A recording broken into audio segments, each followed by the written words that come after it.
Assalamualaikum warahmatullahi wabarakatuh. Saya Muhammad Malik Rifaldi dengan NIM 2410802027. Saya akan menjelaskan peradaban Islam di Indonesia. Yang pertama ada jalur masuknya Islam di Indonesia. Sejarawan mengemukakan beberapa teori mengenai masuknya Islam ke Indonesia, yaitu teori Gujarat, teori Arab, teori Persia, dan teori Cina. Perbedaan teori ini menunjukkan bahwa Islam masuk ke Nusantara melalui banyak jalur, bukan satu pintu saja. Ibarat tamu, Islam tidak mengetuk satu rumah, tapi bertamu ke seluruh kampung. Yang pertama, teori Gujarat menyatakan bahwa Islam masuk ke Indonesia melalui India pada abad ke-13 Masehi. Bukti utamanya adalah batu nisan Sultan Malik Al-Saleh di Samudra Pasai dan makam Maulana Malik Ibrahim di Gresik yang memiliki bentuk serupa dengan nisan di Gujarat.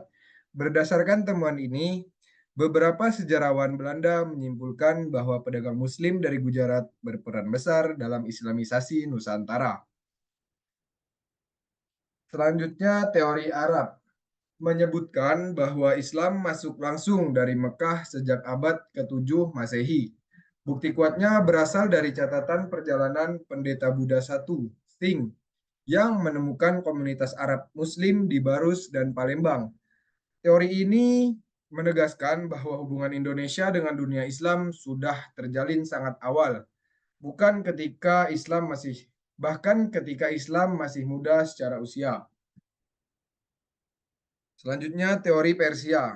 Teori Persia didasarkan pada kesamaan budaya dan tradisi. Contohnya peringatan Asyura yang diwujudkan dalam tradisi Tabwik di Sumatera Barat dalam dan bubur syuro di Jawa. Selain itu, ajaran tasawuf Syekh Siti Jenar memiliki kemiripan dengan pemikiran Sufi Persia, Al-Halaj. Ini menunjukkan bahwa pengaruh Islam Persia juga ikut membentuk wajah Islam Nusantara.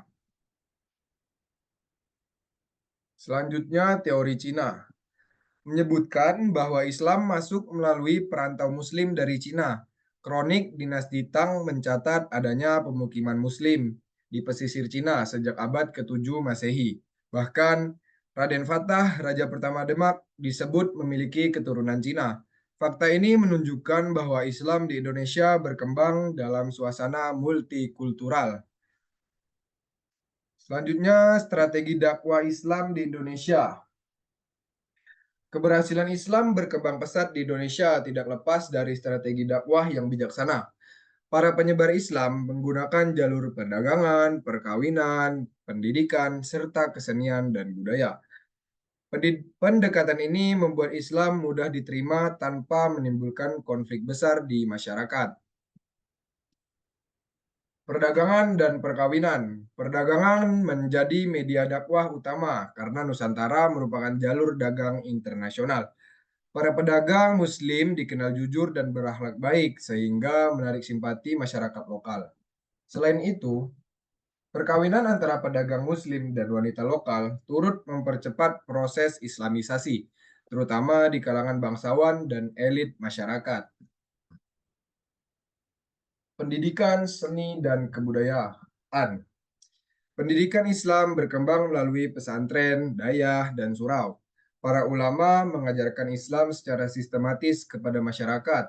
Selain itu, dakwah melalui seni dan budaya seperti wayang dan sastra dilakukan oleh Wali Songo. Pendekatan ini membuat Islam terasa dekat dengan kehidupan masyarakat sehari-hari. Selanjutnya ada Islam di Sumatera. Sumatera menjadi wilayah pertama masuknya Islam di Nusantara. Kerajaan Perlak dan Samudra Pasai menjadi kerajaan Islam awal. Aceh kemudian berkembang menjadi pusat kekuatan Islam dan mendapat julukan Serambi Mekah karena hubungan eratnya dengan Timur Tengah, terutama pada masa Sultan Iskandar Muda.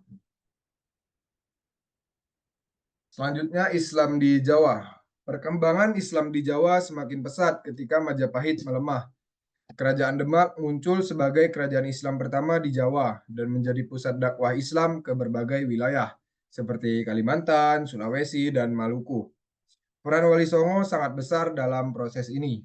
Islam di Sulawesi. Islam masuk ke Sulawesi melalui jalur perdagangan dan dakwah. Raja Goa Karaeng Tonigalo memeluk Islam pada tahun 1605 dan bergelar Sultan Alauddin. Setelah itu, Islam menyebar ke kerajaan-kerajaan lain seperti Bone, Wajo, dan Luwu dengan cepat dan damai. Selanjutnya, Islam di Kalimantan. Islam masuk ke Kalimantan melalui 3 jalur. Yang pertama jalur Malaka, lalu Jawa, dan Sulawesi. Kerajaan Demak berperan penting dengan mengirim para mubalik. Selain itu, dai dari Makassar seperti Datuk Ribandang juga berkontribusi besar dalam penyebaran Islam di wilayah ini. Lalu Islam di Maluku. Maluku yang kaya akan rempah-rempah menjadi pusat perdagangan internasional. Islam masuk ke wilayah ini sejak abad ke-15. Kerajaan Ternate dan Tidore menjadi pusat kekuatan Islam. Disusul Bacan dan Jailolo. Islam berkembang seiring dengan aktivitas perdagangan global. Dan yang terakhir, Islam di Papua. Islam masuk ke Papua melalui pengaruh kerajaan-kerajaan Islam di Maluku. Beberapa kepala suku di wilayah Waigeo dan Misol memeluk Islam karena hubungan politik dan perdagangan dengan Kesultanan Bacan dan Tidore. Peradaban Islam di Indonesia berkembang secara damai, adaptif, dan kultural.